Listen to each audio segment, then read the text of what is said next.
welcome everyone to the FISPLG webinar on integrating youth and FDPs into a national financial inclusion strategy. My name is Dieter Smet and I'm the policy manager for FISPLG at AFI. And I would like to invite our new FISPLG chair, Nomsebo Hadebe from the Ministry of Finance in Eswatini, to provide the opening remarks. Over to you, Nomsebo. Thank you, Dieter, and good afternoon to all that have joined us. Indeed, it is a pleasure to be with all of you virtually. And I would like to start by saying it is a great pleasure to be in this place with the new normal. I know we couldn't meet. Sorry, I had a pop-up message. I know we all could not meet as we have over the years, but we are now starting to do things in the new normal. But what is of key importance is to continue to make finance work for the poor through appropriate policy design, despite the new challenges we face. We know that the pandemic has exacerbated our target group problems of access to finance, and this has brought about new challenges. Imagine how hard hit are they if we are grappling with it. I would like to take this opportunity to start by thanking the Alliance for continuing to be a policy leadership alliance. This has been demonstrated that as a network, we have to continue to approve policy guidelines through the new normal. This has been evident with one such development that happened in the last year, the first virtual GPF, whereby one of the FISPLG toolkits was approved, being the NFIS toolkit. FISPLG has continued to ensure that we do not lose our momentum in developing policy guidelines, and it has recently completed the Youth Financial Inclusion Guideline, which is almost ready for publication and will be the topic being discussed in the webinar today. And also it shall be coupled with integrating forcibly displaced persons into NFIS. Indeed, policymakers and AFI network have reached a consensus that for national financial inclusion strategies are essential in coordinating financial inclusion efforts, and that they are based on sound data and impacts are robustly monitored. FISPLG continues to promote the development and implementation and monitoring evaluation of NFIS. In recent days, it has become increasingly important to include forcibly displaced persons and youth as priority areas for our financial inclusion approach, not just because of the COVID pandemic, but it realigns that we need to include the people that are potentially economically active into our thoughts as we continue. I will not go into detail on forcibly displaced persons, as my colleagues who are presenting in the webinar will showcase that indeed, as a world, we have a problem. The World Bank has already stated that we have 65 million people who are reportedly displaced, including 21 million refugees, many of whom have been driven from their homes by historic rise in conflict and violence. The burden of responding to the mass movement has largely been shouldered by a handful of countries, which is quite saddening. However, we need to consider doing more for forcibly displaced persons. As we've worked on forcibly displaced persons, I recently learned that there is another group of people that we have always not considered. They are called statelessness people.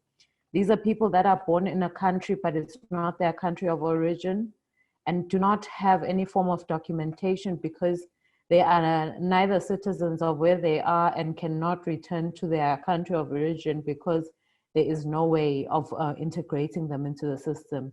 It is food for thought for how do we start to include that. I realized in my own country that there's about 2,000 people that have statelessness, but I note that we have not done anything. While you may look at the number as a percentage to the population as low, but remember, we are leaving nobody behind. While we continue to leave nobody behind, it's alarming that the youth is active.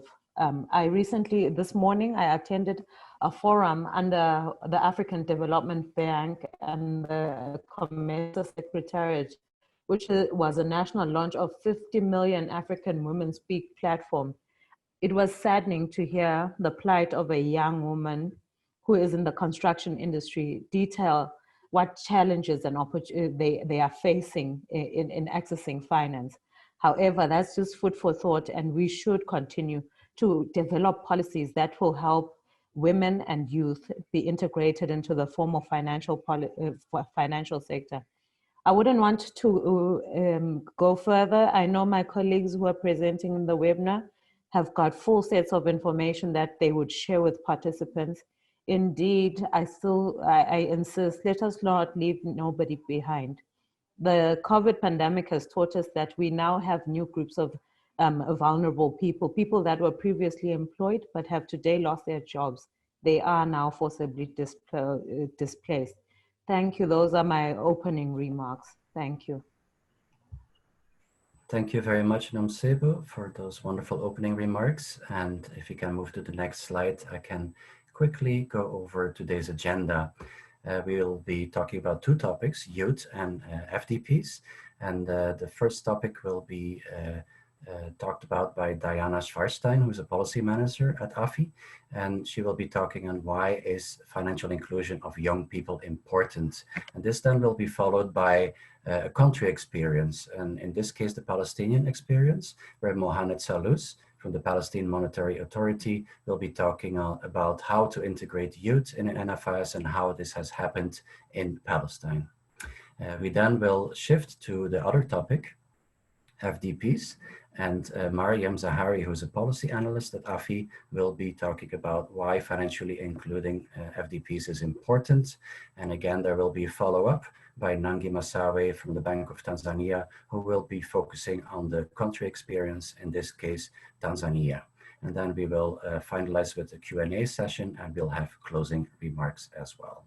So without further ado, I would like to ask Diana to start her presentation on why is financial inclusion of young people important. Over to you, Diana. Thank you. Thank you very much, Dieter.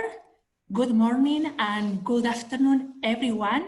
It's a pleasure to be with you today. And my objective is to debate and talk with you during the next 10 minutes.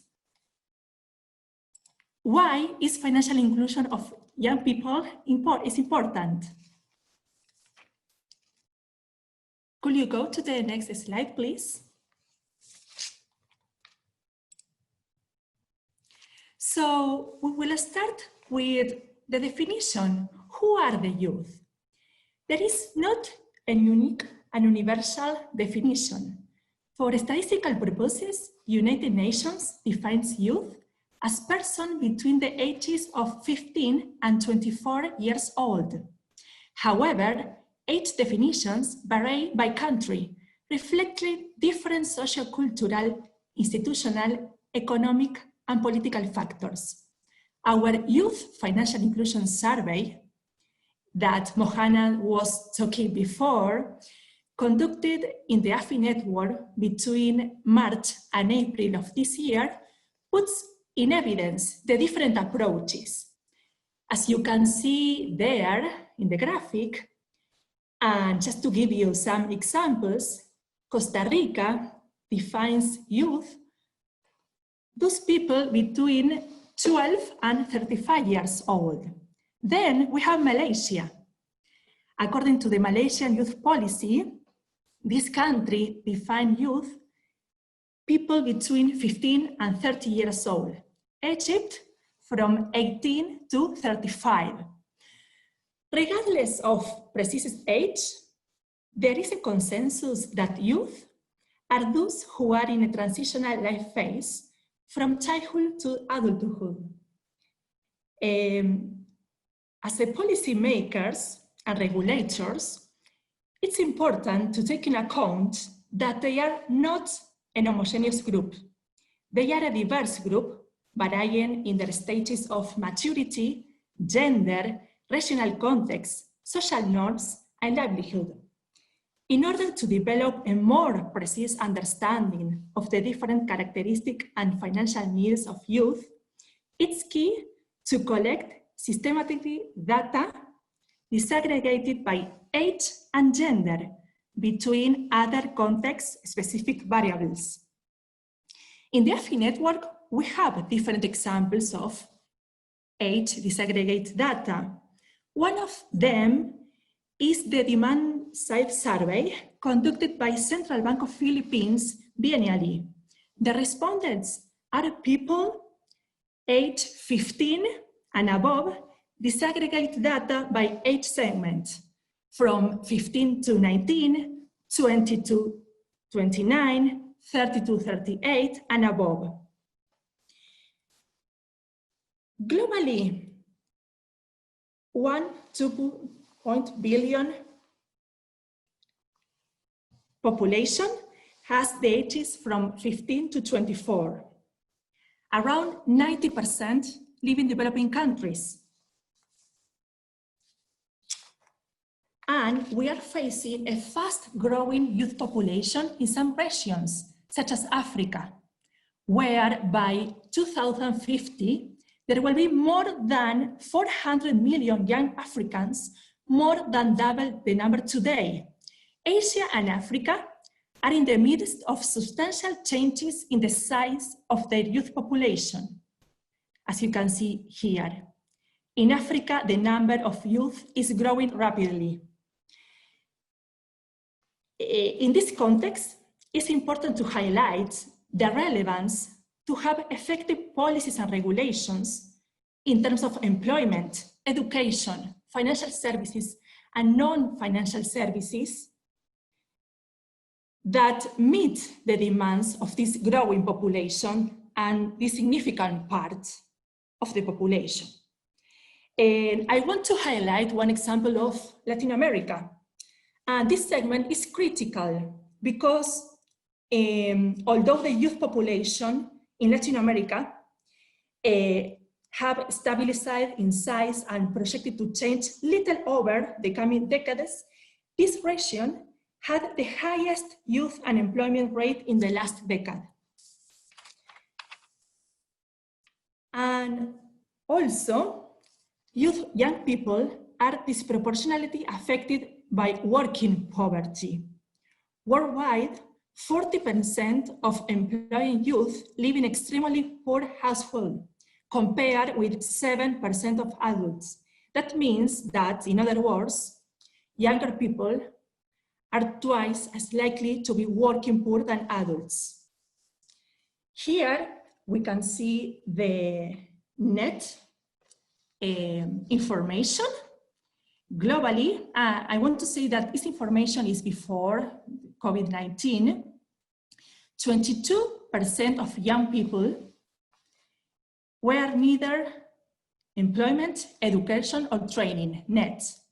And gender disaggregated data of youth in net reveal a gender gap. As you can see there, over 35% of all young women in the world were net, compared to 10% of all young men. They are overrepresented in the informal economy and excluded from formal security schemes, yes?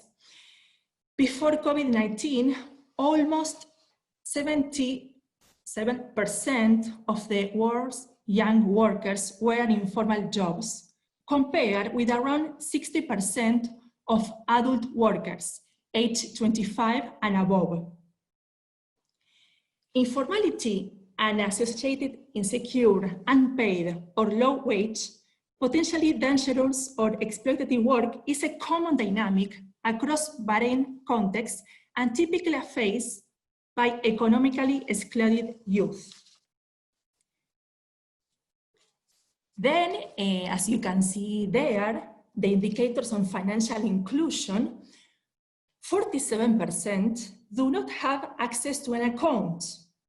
Although access to an account show an increase of 11% between 2014 and 2017, from 42% to 53%, its usage remained low. A high proportion of young savings is kept outside formal financial institutions. 40% of young people who saved money in the past year, only 50% did so with a formal financial institution.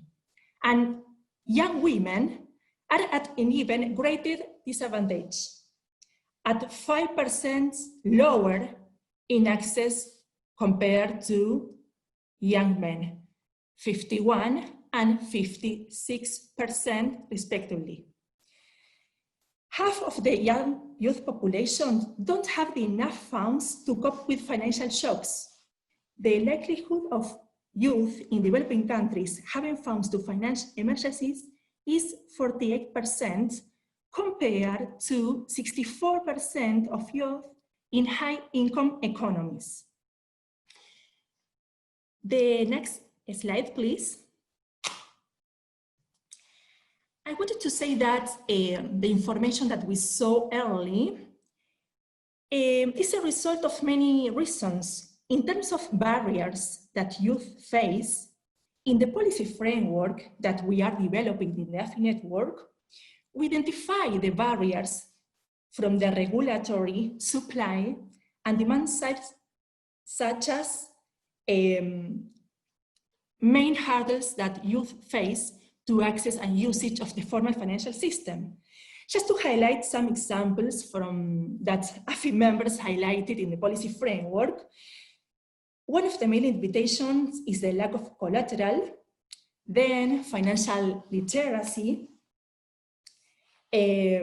lack of formal identification, and for a completed list of these barriers, you can read, for those who didn't have the opportunity, the policy framework, where we have a special table with the limitations. COVID-19. In addition, COVID-19 has exacerbated the vulnerabilities of youth. They are facing multiple shocks from this crisis, including disruption to education and training, unemployment, and income losses, which could lead to the emergence of a lockdown generation, according to the last report of the International Labour Organization. They are overrepresented in informal economies, in the sectors affected by the pandemic, such as tourism, accommodation, food services. As we can read here, more than 1 in 6 young people are out of work as a result of the pandemic, with young women particularly impacted. 2 in 5 reported reduction in their income. 3 out of 5 believe their studies will be delayed or they may fall. The next slide, please. So, based on that such background, we can split this in 3 levels. In terms of the potential impact that financial inclusion will have, we can mention the levels of micro, medium, and micro level. Those levels are in direct relation and associated between them, but we are separating them here for analytical purposes. Macroeconomic impact, we talk about the potential of the youth to contribute to the economy. They can be a positive force for development when provided with the knowledge and opportunities they need to thrive. As a growing youth population engaged economically, a country can usher in economic growth through increased investment and savings. This economic benefit, known as the demographic dividend, depend on the public policies and effort ensuring that youth have the effective tools and means to drive economic growth in the long and medium term. Second level, we call here the positive externality in older members of the household and in the community. And I want to share with you one example that I saw in Colombia, an NGO that gives to young people tablets with apps that teach how to save and financial education and literacy in general. Once they are playing with this app at house, they share with the elders and parents what they are learning and share with their parents the importance of savings, yes, the importance to know the knowledge and to have effective financial behaviors. Also, when we talk about the community, we are talking here not only to share the knowledge of the youth, but also when they are allowed to access to formal financial system, to start a business, and then they help people in the community. Micro level, number 3, we talk here about empowering youth through a range of formal financial services and non-financial services, contributing to the empowerment and increased well-being according to their needs and life stages. Yes, according to the evidence, here we can say that the effects of access to savings account and financial education impacts positivity in different dimensions, such as instilling positive financial behaviors, enable asset accumulation, and improving opportunities for upward economic mobility. Also fostering an ancillary effect, including positive psychological, behavioral, education, and health effects. Also, another evidence includes youth employment programs, such as that access to accounts is beneficial because it empowers youth to manage their own money and work for their own savings goals. As we can see here in this last slide, at the annual AFI Global Policy Forum in 2019, AFI members approved the Kigali Statement, which commit to harness the capacity of women, youth, disadvantaged and other disproportionately financially excluded groups to drive inclusive growth. What we saw in the last slides and the different variables to analyze this segment, we conclude that youth is a vulnerable group because they face greater risk of exposure to crisis, risk of having insufficient resources to adequately address and respond to such crises, and risk of serious and even irreversible consequences resulting from the two above conditions. In addition, this year, the statement on post-COVID-19 recovery also recognizes that specific groups have been affected disproportionately by COVID-19. Policymakers and regulators can mitigate the impact of this pandemic on youth through different policies and regulation for youth, micro, small, and medium enterprises to ensure economic and continuity in economic activities. Policy support must offer practical and scalable solutions that enhance cost and efficient digital payments. Also, we should incorporate the youth of the voice for successful, coordinated, and effective policy responses, enhancing the financial capabilities of youth to cope with financial shocks. And in the AFI network, we have different examples. One of them is the financial education in Peru. The name is Finance at College, that show the positive impact in financial behaviors, not only in students, but also in teachers. Thank you very much. This is the last slide. I want to say thank you for your commitment on this policy area. We have too much work and challenges.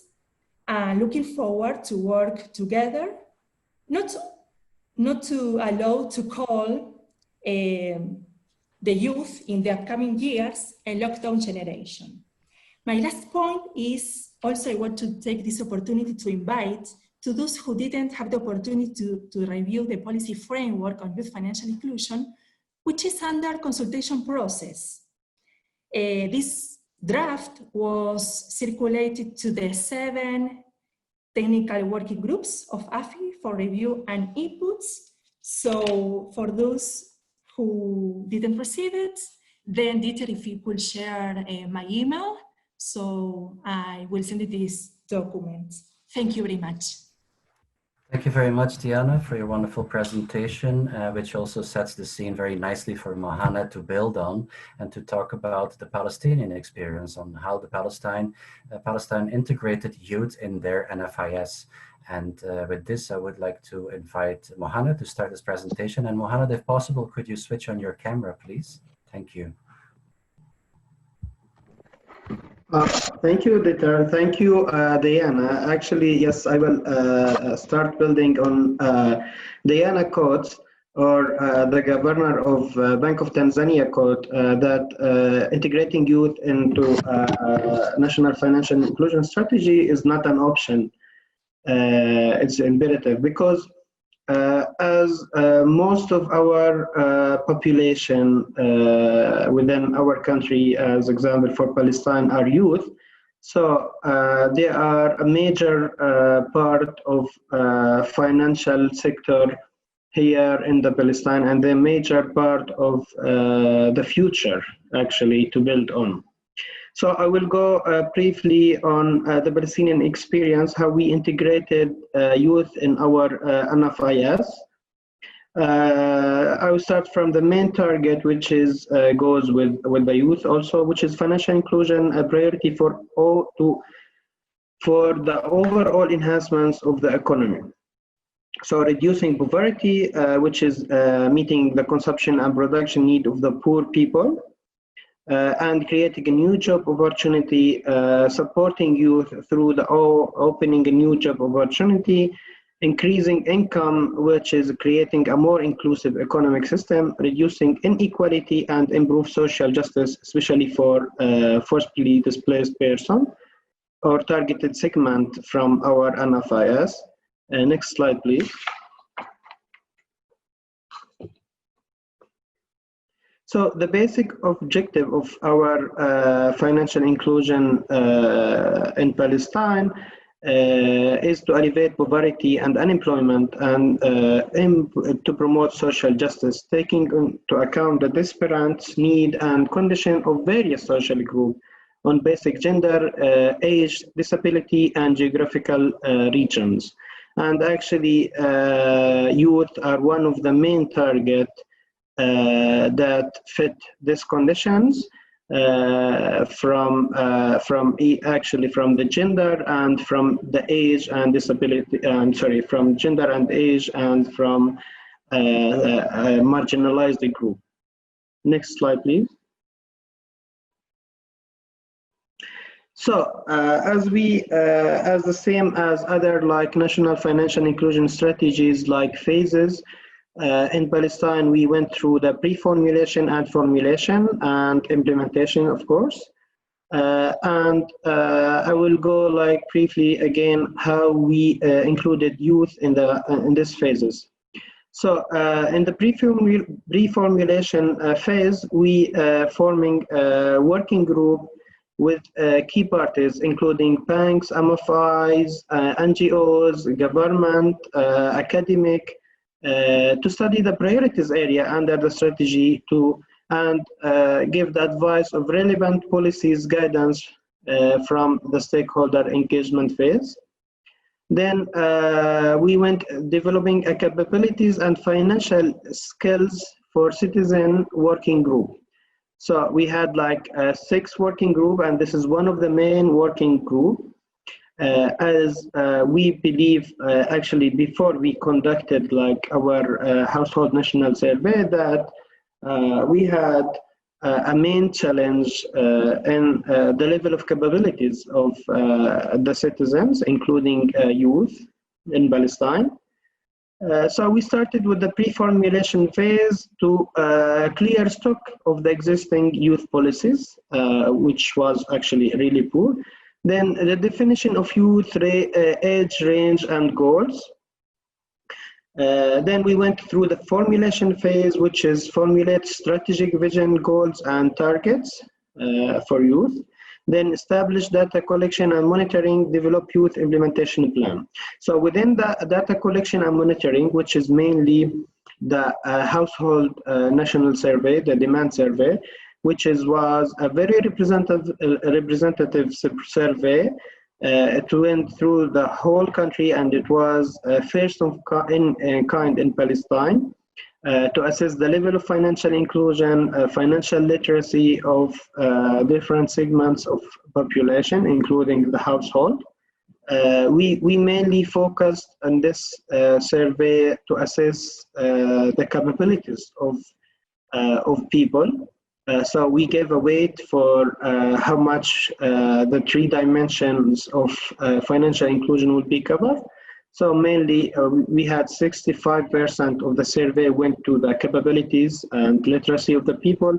Then 35, the rest goes to access and access mainly, and usage of the financial services. Next. Yes. No, this one. So pre-formulation also youth-related advisory. So yeah. Next slide, please. No, thank you. So within the pre-formulation phase, one of the major actors here in Palestine who's representing the youth was an institution called Sharik Youth Forum. So they present youth in developing the capabilities and financial skills for citizen working group. We mainly actually rely on them in this working group because they are really have a good skills and experience since long time dealing with youth, working with youth in different a sphere of life, like in the schools, in the universities, undergraduate, postgraduate. So they are really an expert in addressing the youth challenges, including the financial challenges. So BMA addresses Sharik Youth Forum to become an affiliate and working group as a result of its activities with youth in the Palestinian territories, as I mentioned. Then another major actor in this field was the Palestinian Ministry of Education. They had a vital role also especially regarding preparing the banking week for children and youth. This activity plays a significant role in educating children in schools, specifically the 8th grade. So we started this. It was this initiative was established by PMA since 2012 in cooperation with the Child Youth Finance International Institute.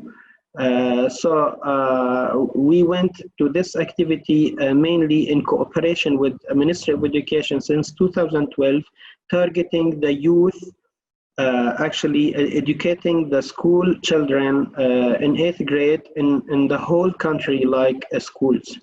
It was and still one of the most successful financial education program here within the country.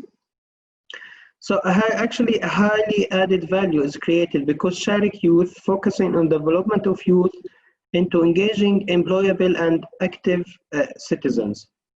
It amplifies the voices of Palestinian youth to reach those with the power to make change. In addition of affiliate reflect of youth in the Palestinian society.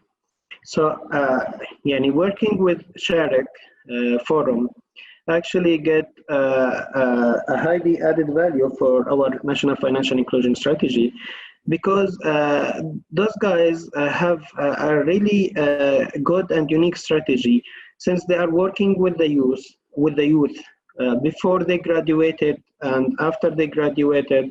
they try like to educate them, to capable them to be able to join the employment like market with really good in good like way. Next slide, please. Then we went to identify strategic goals for youth financial inclusion. Actually, again, as I mentioned, according to the Household National Survey, the results was clearly like shown that how much the literacy, the low level of literacy among all segments of the population, and especially with the youth, it was more worse, like, and of course with the gender also, it was really much worse. So the goal was to increase, according to this result, so we want to fill the gap. So the goal was to increase the level of financial capability for the target segment of the population and specifically improve financial capabilities among students in school, university, and community, and promote financial capability among women, youth, and unemployed people. We went actually in the implementation phase through many activities to overcome these challenges. Moreover, we want to provide youth with sufficient financial literacy to become financially competent. On the other hand, embedding financial education program into the existing Palestinian national curriculum, which is really important that we want, like, we have an extraordinary like activities, which is we believe that the school children love them more because it's not in the curriculum, but still we need to have some materials in the curriculums of their studying to make sure that they get the main concepts of financial literacy. So actually the Palestinian Ministry of Education has played a really major role in the executing the banking the banking week for children and youth. The event plays a significant role in educating children in school, of course, again, especially for the 8th grade. We assess like which is the best age like to start the financial education, financial literacy.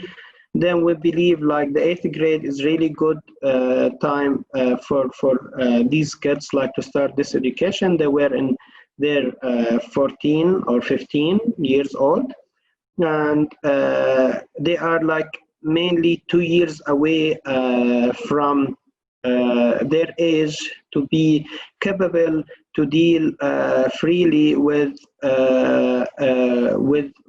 the banking and financial system here in Palestine.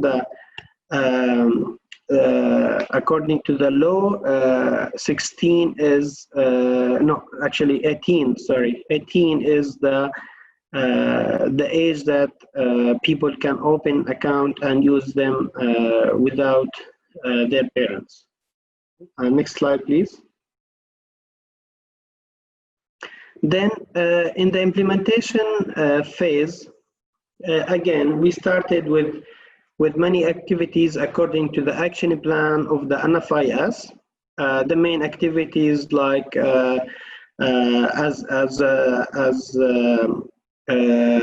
youth and gender are the main targets group in this action plan.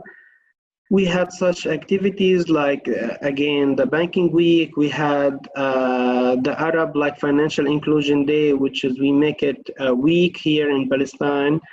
Then we had the curriculum like introducing a new material for the schools, for universities. We had another like activities such as workshops, like special training for university students. This all over like to fill the gap of literacy among them. So according to that, to assess how much we are proceed in this way, we had a community-based monitoring in our NFIS in Palestine. So the NFIS Palestine foresees a community-based monitoring component that adds the regular monitoring system. So this unique approach engaged selected communities such as university students and youth organizations to collect data on relevant component of the strategy.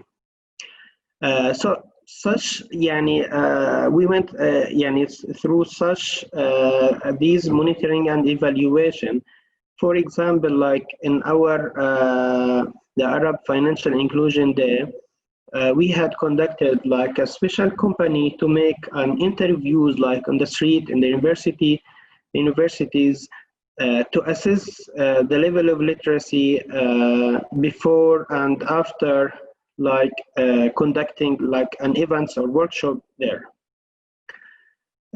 So the community-based monitoring will be one of key elements of midterm review that planned for 2023, and it may be delayed for 2024 according to this situation of the pandemic. So we plan to do a midterm household national survey.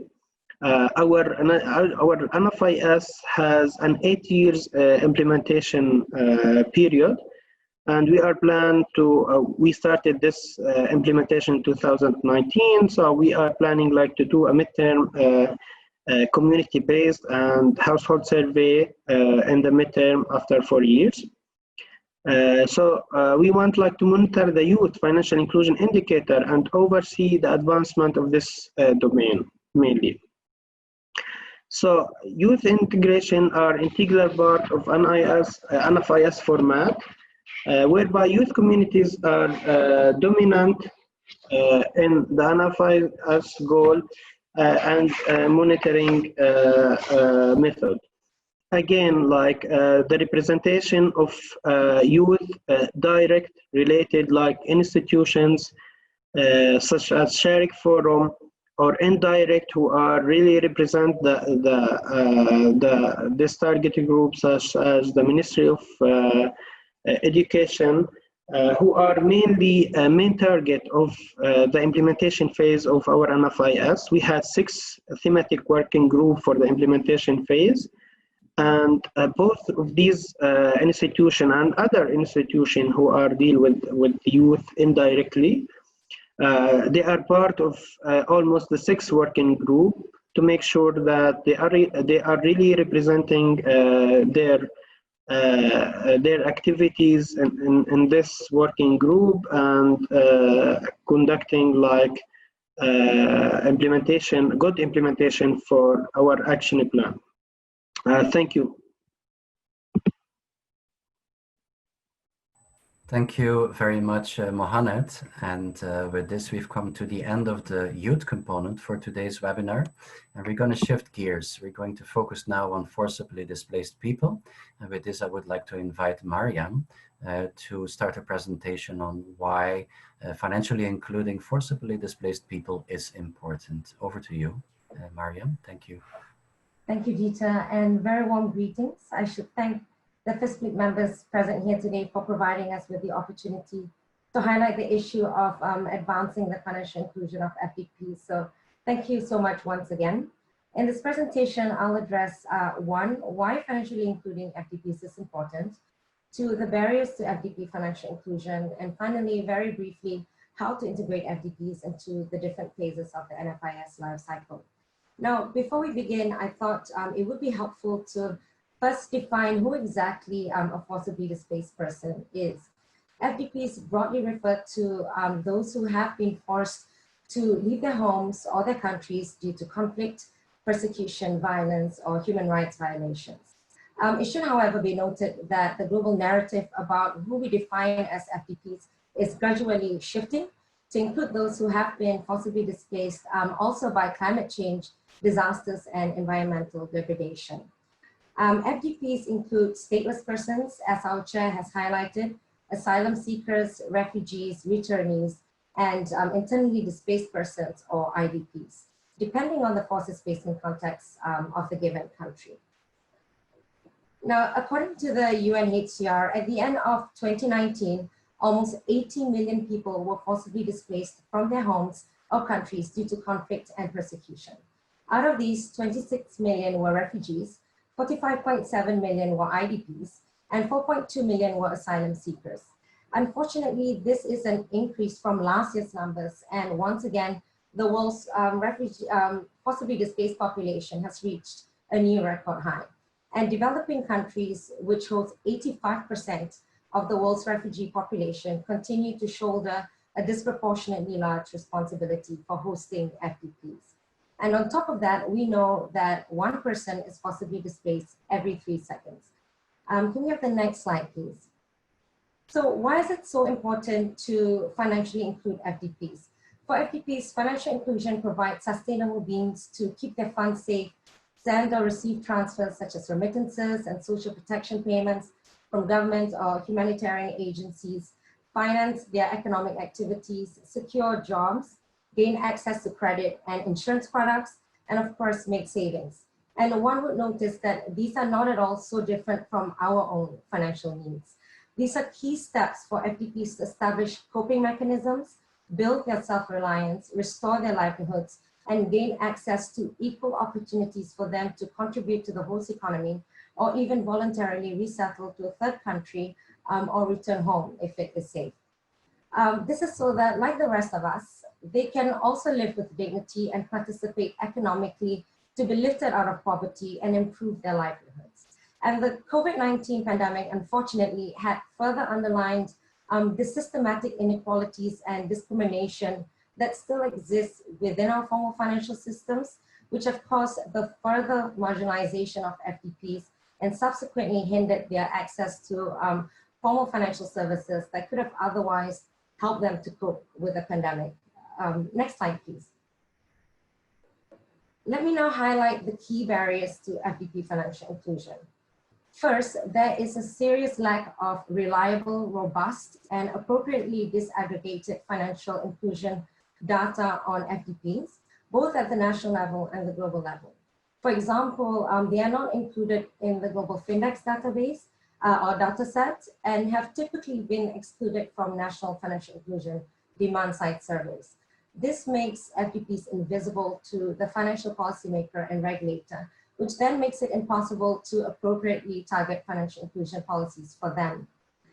Second, FDPs largely do not have acceptable identification necessary to satisfy know your customer and customer due diligence requirements to gain access to formal financial services.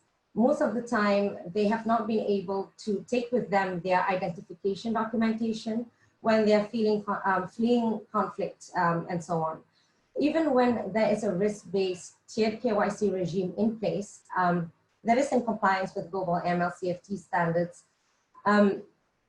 and that may enable simplified CDD for the onboarding of FDPs, there is still limited regulatory clarity provided to FSPs so that they are confident enough to offer financial services to FDPs. Third, the private sector tends to view FDPs as a non-profitable client segment and a cause for increased compliance costs associated with AML/CFT policy and regulation. And some of them view that FDPs are prone to flight risk, leading to the non-repayment of loans. Therefore, there must be deliberate efforts to socialize policies and regulations that promote the financial inclusion of FDPs amongst FSPs. Finally, there's often a lack of suitable financial infrastructure in the host country or host community of FDPs, such as in forced displacement camps. This includes bank branches, ATMs, agent networks, infrastructure for mobile connectivity, as well as non-physical financial infrastructure, such as payment systems that are interoperable and that would enable the digital financial inclusion of FDPs. Next slide, please.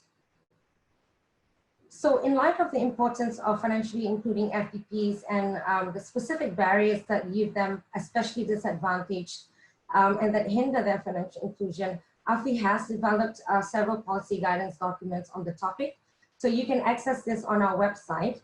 But in addition to these, to those, we are very close to publishing a new guideline note on integrating FDPs into national financial inclusion strategies.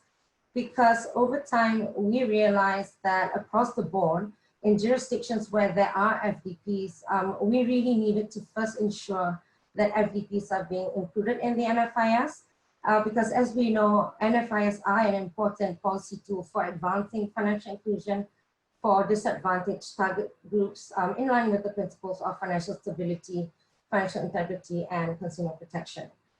So this slide here illustrates a high-level overview of the key action areas for taking FDPs into account throughout the different phases of the NFIS lifecycle towards effectively integrating them into an NFIS. So you can see, for example, phase 1, pre-formulation, there should be the conceptualization of FDPs within the NFIS. There should be the conduct of diagnostics and analysis on the state of FDP financial inclusion, and so on. So in the forthcoming guideline note, there will be the provision of more in-depth guidance on these, and it is intended to present recommendations that can support our members in their respective efforts to integrate FDPs into their NFIS. So I wanted to keep my presentation very short so that because I know we're short on time, and so that Nangi can have enough time to make a presentation. So I'll stop here. I thank you again, and back to you, Dieter. Thank you very much, Mariam, for your insightful presentation. And it really flows very well into the topic that Nangi is going to talk about, and that's the Tanzania experience on integrating FDPs in an NFIS. And we're looking forward to hearing more about this from Nangi. So Nangi, please, over to you. Thank you. Thank you, Dieter. Can you see me now? Yes, we can see you. Okay, fine. Thank you. Thank you. Okay, first slide, please. Next. Next slide, please.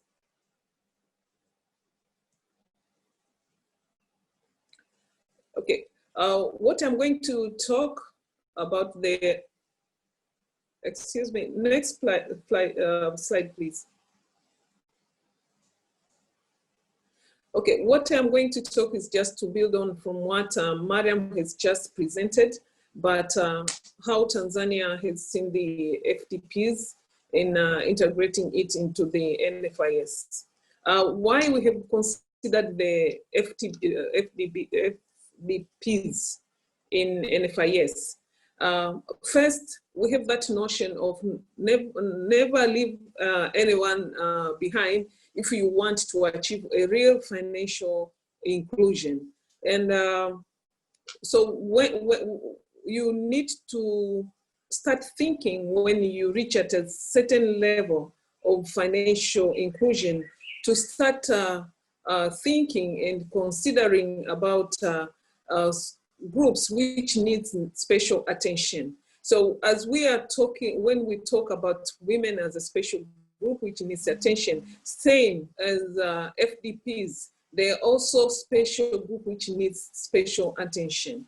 So that is first. But second, we have, like Tanzania, we have been considering integrating it in NFIS because we feel that those the FDPs are like anybody. They need to have access and use form of financial services for the better of their life. So you need also to consider about that. And if you want them to have that kind of access, let's consider them into the NFIS. And also, by doing that, we believe that we will make them and attract them to participate in the economy as a host country. So the impact of that, we believe that it will be the self-reliance to them. We don't need to keep on supporting them when they're in our country. Let them be independent, and you can do that through helping them to have access and use the affordable form of financial services. And by doing that, if they are independent, we really believe that they'll be able to contribute in our economy. Next slide, please. So why, what are the reasons of these, the exclusion to the FDPs? I think Mariam has already mentioned, it will be like I'll be repeating, but briefly, I would say first is ignorance. Ignorance because we are not concentrating to have their information, full information, contacts, and sometimes we are losing attention to them. So we are having misinformation about the refugees. As a result, the refugees looked as the people who as a high risk clients, in a way that the financial services providers, it's difficult to approach them. Second is reputational risk from them. This is also caused by the lack of this information. Again, another thing is legal barriers. Depends on the country legal and regulatory constraints which they may face when they're there, which cannot support them to have access to formal financial services. Next slide, please. So financial inclusion for FDPs, which things you have to consider. First is tiered KYC. You have considering the limitation of personal identification documents facing the FDPs. Avenues for using alternative simplified document for KYC needs to be explored, taking into account the local context. This can include the use of biometric identification combined with other simplified documents which they may have it when entering the countries. Second is low-cost digital financial services. This cost of delivering digital finance needs to be considered in order to improve the potential for involving digital platforms. Negotiations with MNOs to develop low-cost solutions can contribute to that end. Additionally, initiatives to enhance the DFC ecosystem in the camps, such as introduction of merchant payment, can improve the use of digital financial services by FDPs. Third is the use of national financial inclusion strategies. The broad range of stakeholders involved in design and implementation of national financial inclusion strategy provide opportunity to address FDP's financial needs. This can be considered from the framework design or strategy design stage. So that is what really the agenda today, in integrating them into the NFIS. Another thing to consider is bank simplified financial product. Banks have potential to enhance access to FSDPs by developing simplified products to meet their financial needs. However, this requires reform in KYC requirements as pointed out at the beginning. Another thing is innovative financial product and services. Experimenting with this technology, such as blockchain, needs to be considered in exploring options to expand financial access to FTPs. The role of fintech in such initiative will continue to grow, given their high speed of developing innovative products and services. Collaboration between FSPs and the fintech offers opportunity to harness this potential. Another issue is tailored financial education. given the diversity of FDPs in terms of culture, education, profession, and age, a third financial education framework or strategy needs to be designed in order to improve their financial capabilities. And last thing which we may consider is livelihood intervention. Effectiveness of financial inclusion initiatives of FDPs need to be combined with measures to improve livelihood. Such initiatives will depend on the host country labor market laws and business registration requirements. Policy actions to open doors for FDPs to participate ordinarily in the local economies need to be considered. Next. So FDP's financial inclusion in the case of Tanzania. Tanzania is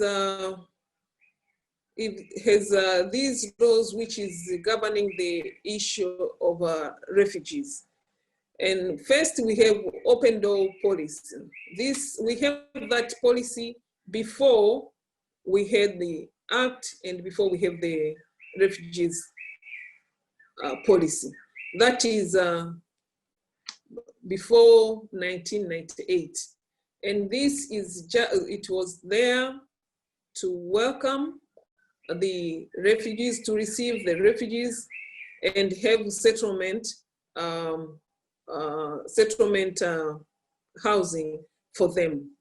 And after that, because the number of refugees were increasing, we came up with the Tanzania Refugees Act in 1998, and later on, we came up with the policy for refugees in 2003. And also we have Immigration Act, which also supports the these two legal and regulatory frameworks for refugees.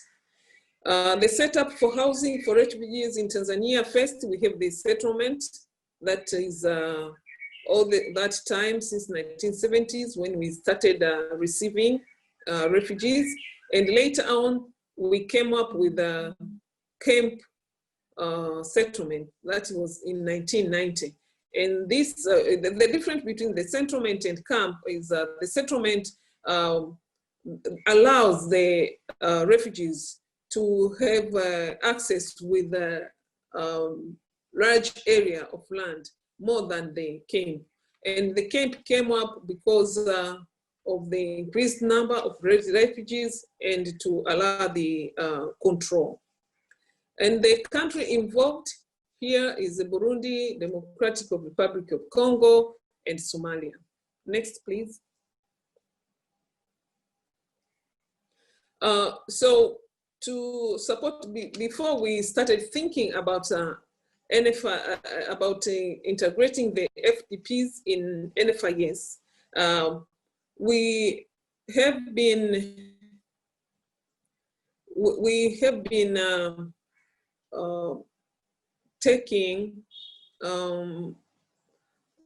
trying to make sure that the registration at the entry point is done well. And also we have a pilot exercise of issuing the biometric ID to the refugees. And also what we have done is to have special products for FDPs. And that was done by banks in collaboration with the MNOs.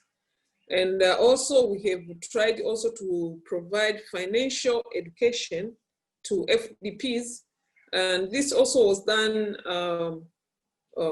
together in collaboration, MNOs and UNCDF. So this was just to try to support the FDPs. But with time, we have seen that this is a group which needs special attention to make sure that we are achieving our financial inclusion, taking into consideration the level of financial inclusion that we have right now in Tanzania, that is 82% of access. We have now started going into looking into the groups which we feel that they have been left behind. And for FDPs, it's one of the group. So as right now, we are implementing a second strategy of financial inclusion. What we have done, you can see it in our strategy, and we have named it as one of the key uncertainties to be resolved during the framework or during the strategy period. So now we have our eyes into FDPs. So what we are planning to do now is we want to introduce questions in the next FISPLG survey. As you know, always this the strategies backed up by evidence data, and this is through these surveys. So we are planning to have questions in the coming FISPLG survey, which we are planning to do next year. We are supposed to do this year, but due to the national election, we cannot do it till next year. So this, we believe it's still at the pre-formulation. We want to have data first, and having those data, we are going to develop a concept paper based on those data, and this concept paper will take it to the National Council for Financial Inclusion to get buy-in that now we want to develop something for the FDPs. And after having the approval, we are planning to have a deep dive study so that we can be in a position to identify the key stakeholders, identify activities which we need to do so that we can bring them on board, and have targets and indicators which we can be able to measure at the end. So this is in our plans right now. Next, please. So to conclude, I can say that one, we should have this in mind, that FDPs are economically active and can contribute to the host country economy. So you try to use them. And FDPs also is a risk and dangerous groups if left without identified, acknowledged, and facilitated. That's why you need to make sure that you are using them, they even for themselves to feel that they depend themselves and they feel that they are active, and they also, on the other end, they contribute to your country economy. Another thing is addressing the financial needs for FDPs requires coordinated interagency effort at national and international level. Tanzania, we are using the National Council as a governing body for the financial inclusion agenda. So to address the issue of FDPs, the FDPs is under Home Affairs Ministry, which is not part of the National Council. But since we need to address the issue of FDPs, we need to invite the Ministry of Home Affairs in the National Council so that it can sit in the table together with other members of National Council and see how they are going to address the financial needs for FDPs. And also we need to collaborate with others like the UNCDF, as we are collaborating now. And lastly, managing FDP's risk will facilitate access to financial services to most of refugees in the host country. Thank you so much. Thank you very much, Nangi, for this very insightful presentation, which highlights many items in the Tanzania case on integrating forcibly displaced. But before we go, I would like to offer the platform to the attendees here, and I would like to hear at least from one of you for one question on youth and on FDPs. I would like to really hear from you so the speakers can provide you with a reply on your question.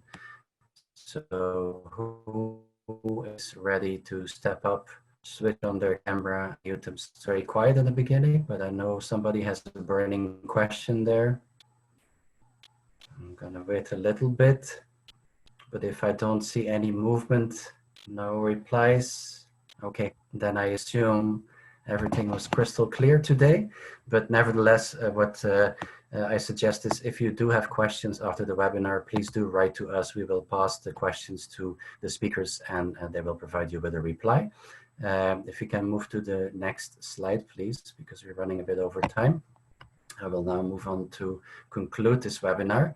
And the next slide, we've talked about youth, we've talked about FDPs, and I think the starting point for people who are interested in exploring the integration of these two categories of people, they should start looking at the AFI policy model for National Financial Inclusion Strategy. This is recently published and really contains a great amount of detail on where to start, and also provides references on where FDPs and youth specifically sit within an NFIS. And this one is available on the AFI website right now. If you go to the next slide, and this has been mentioned, very soon, in the next couple of weeks, I hope, we will have 2 publications ready, specifically on integrating youth and FDPs in an NFIS. And these publications contain a vast amount of country experience, member experience on how they integrated either youth or FDPs or both in their NFIS. And these are actually very, very good publications, even though I say myself. Please do check them out. I will keep you updated when these are published through the newsletter, but please do look into these interesting publications to guide you further. And of course, AFI is always here to assist you with regard to any questions or in-country implementation projects in this regard. So with that said, I would now like to conclude the webinar. I would like to thank all the speakers for their wonderful presentations and the attendees for their attention. And I would like to wish everybody a wonderful rest of the day. Thank you very much. And I hope to see you, before we go, I hope to see you on the 3rd of November for the next FISPLG webinar on integrating inclusive green finance in an NFIS. Thank you very much, and I hope to see you then. Have a nice rest of the day. Thank you. Bye-bye. Thank you. Bye.